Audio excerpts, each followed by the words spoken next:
Hello friends, தூங்கும் போது வரும் குரட்டையை நிறுத்த வேண்டுமா? இதோ சில சூப்பர் டிப்ஸ்.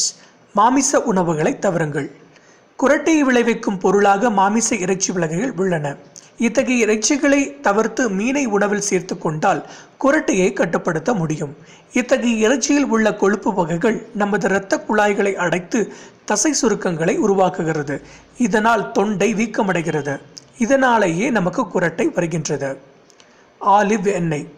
சாச்சுரேட் எண்ணெயை சாப்பிடுவதன் மூலம் அமிலம் பின்னோக்கி பாய்கின்றன. உணவு குழாயில் உள்ள வீக்கத்தினால் உருவாகும் அமிலம் குரட்டையை உண்டாக்குகிறது. ஆலிவ் எண்ணெய் தொண்டை பகுதியில் உள்ள இத்தகைய அடைப்புகளையும் வீக்கங்களையும் குறைத்து குரட்டையை வரவிடாமல் தடுக்கின்றது. தேநீர்.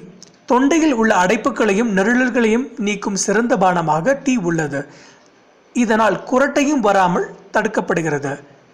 கேமோமில் தேயிலை, மென்ட் தேயிலை, பச்சை தேயிலை மற்றும் டீ டிகாசன் ஆகியவை இந்த விஷயத்தில் சிறந்த பலனை தருகின்றன. தேநீருடன் எலுமிச்சை மற்றும் தேன் சேர்ந்து அருந்தினால் குரட்டையை அறவே திருத்த முடியும். பால் பொருட்களை தவிர்க்கவும். பாலும் பால் சேர்க்கப்பட்ட எந்த உணவுகளும் குரட்டையை வரவழைக்கும் குணத்தை கொண்டுள்ளன. நீங்கள் குரட்டையை நிறுத்த விரும்பினால் நிச்சயம் இத்தகைய உணவுகளை தவிர்ப்பது சிறந்த முடிவாக இருக்கும். ஒருவேளை நீங்கள் பால் பொருட்களை சாப்பிட நேர்ந்தால் அவ்வாறு செய்த 3 அல்லது 4 மணி நேரம் கழித்து உறங்கினால் சிறந்தது. மதுவை தவிர்க்கவும். உங்களுக்கு குடிக்கும் பழக்கம் இருந்தால் நிச்சயம் எந்த ஒரு மருந்தும் குரட்டையை குறைக்க உதவாது. மது உங்களது நரம்பு மண்டலத்தை பாதிக்கும். இதனால் தொண்டையின் தசைகள் தளர்வடைகின்றன.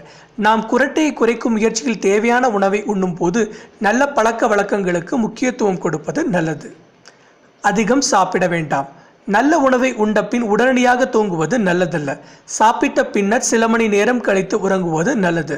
இந்த இடைப்பட்ட நேரத்தில் கொஞ்சம் நடந்தால் சீக்கிரம் உண்ட உணவு எளிதில் செரிக்கும்.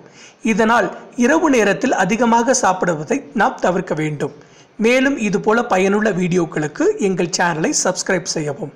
நன்றி.